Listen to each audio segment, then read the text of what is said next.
This week on Africa Weekly, we'll meet the Yemeni refugees in Djibouti, bearing the wounds of the war between Houthi rebels and Saudi forces. Then we'll go to Namibia, where some of the country's worst paid workers are profiting from an increase in the minimum wage. And we'll meet the founders of Afrobeat, with their own unique fusion of music and political activism.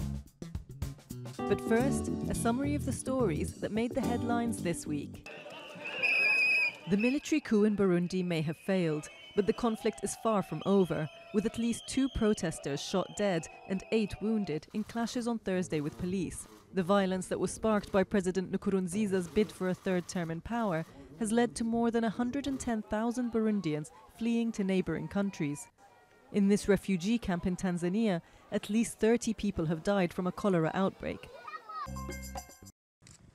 On Wednesday, a civilian guard was wounded after an unidentified gunman opened fire on a UN residence in the Malian capital, as France announced it had killed 2 jihadist commanders in the country's conflict-scarred north. Demonstrators took to the streets in Accra on Saturday to protest the country's electricity crisis, which has wreaked havoc in the once burgeoning economy. The government is accused of failing to tackle the issue, but the problem isn't just limited to Ghana. 600 million Africans live without electricity. In Ouagadougou, the widow of former Burkina Faso President Thomas Sankara appeared on Monday before a military tribunal to give testimony on the assassination of her husband. Sankara's family has long called for a probe of his death, but it was blocked by the regime of Blaise Compaoré, deposed by a popular uprising last October after 27 years in power. Ivory Coast's first industrial-scale chocolate factory was inaugurated in Abidjan on Monday, aiming to stimulate and support growing local consumption. Chocolate has not traditionally been part of the Ivorian national diet, even though Ivory Coast has been the world's largest cocoa producer for decades.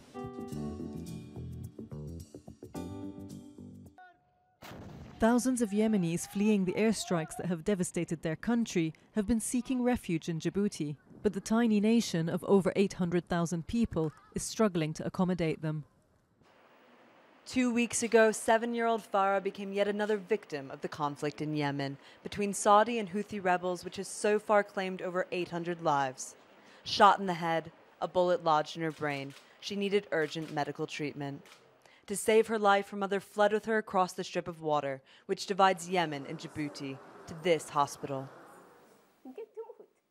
She could die. Yesterday, the doctor told me her condition is getting dangerous. This is not what we came here for. All day, I'm crying.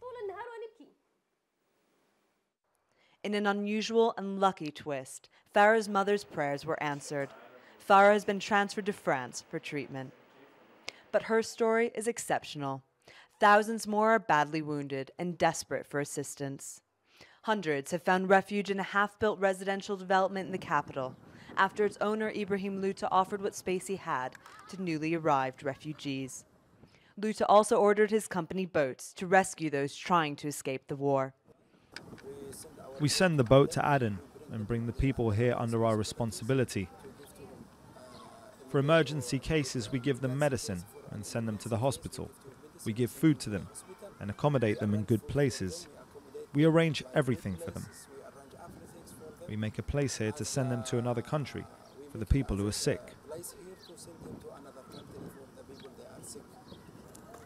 New arrivals come each day to the Luta village, but many feel unwanted with nowhere to turn. Nobody wants to help us. Saudi Arabia says no Yemenis, Egypt no Yemenis, Jordan no Yemenis, the French military hospital no Yemenis. Where can we go? Yesterday I heard Israel said no Yemenis. Iran says no, America says no. Where do we go? The only place left for us is the grave and death.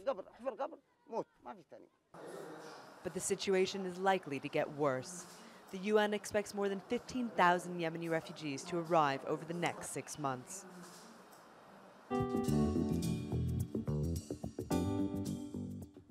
For Namibian domestic worker Monica Hamutenya, home is a makeshift shack of corrugated iron and wood. Unlike the upmarket house she cleans twice a week, she has neither electricity nor plumbing. Now the government has introduced a minimum wage for this sector, doubling the monthly income and providing for overtime, leave and transport fees, a decision that's been widely welcomed.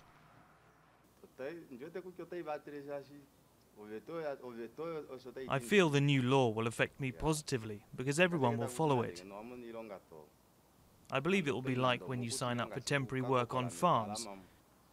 You go to register at the labour office, and when the work is done on the farm, you come back to the labour office to get paid.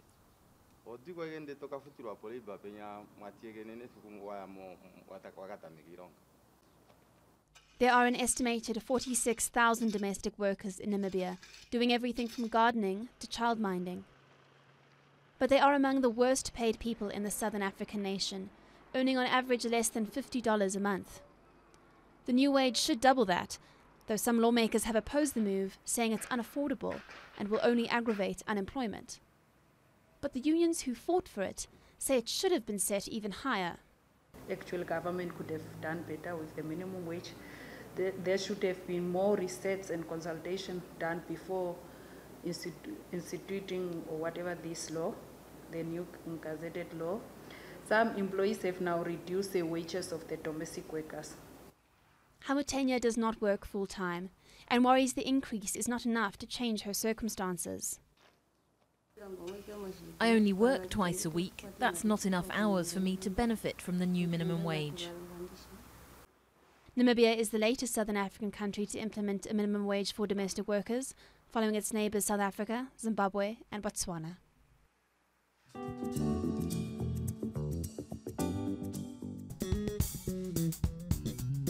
For African-American Marcus Miller, these are the sounds of slavery. The jazz artist's latest album, Aphrodisia, is inspired by a trip to Gorée Island off the coast of Senegal, where slaves were held before being shipped to America.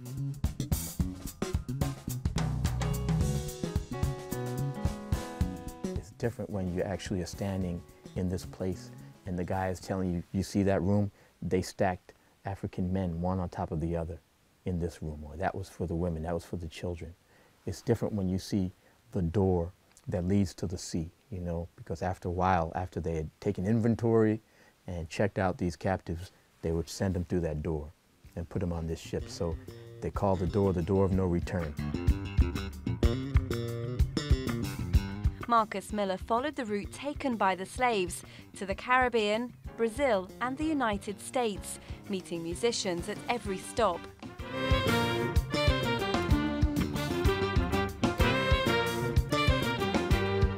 It's what earned him UNESCO's title of Artist for Peace in 2013. But jazz doesn't just speak of the past.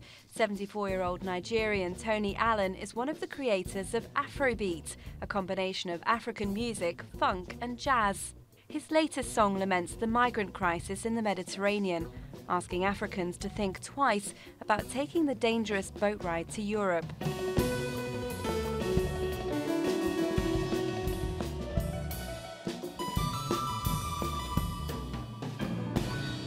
I'm just advising those ones that are risking their lives to want to come to this part of the world, which is because they thought here is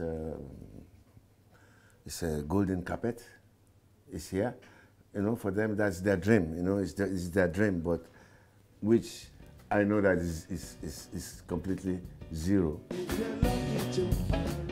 Since its origins, jazz has been about emancipation in times of great hardship.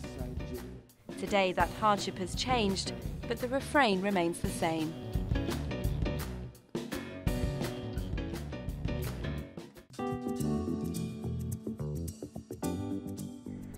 Friday's opening 2020 cricket match between Zimbabwe and hosts Pakistan is the first to be held in the country since the 2009 attacks on the Sri Lankan team that left 8 people dead. Next week, we'll take a closer look at a new source of agricultural revenue in Zimbabwe, crocodile farming. And we'll meet the Ugandan singer whose raunchy quest for fame landed her in jail. That's all from us at Africa Weekly. Until next week.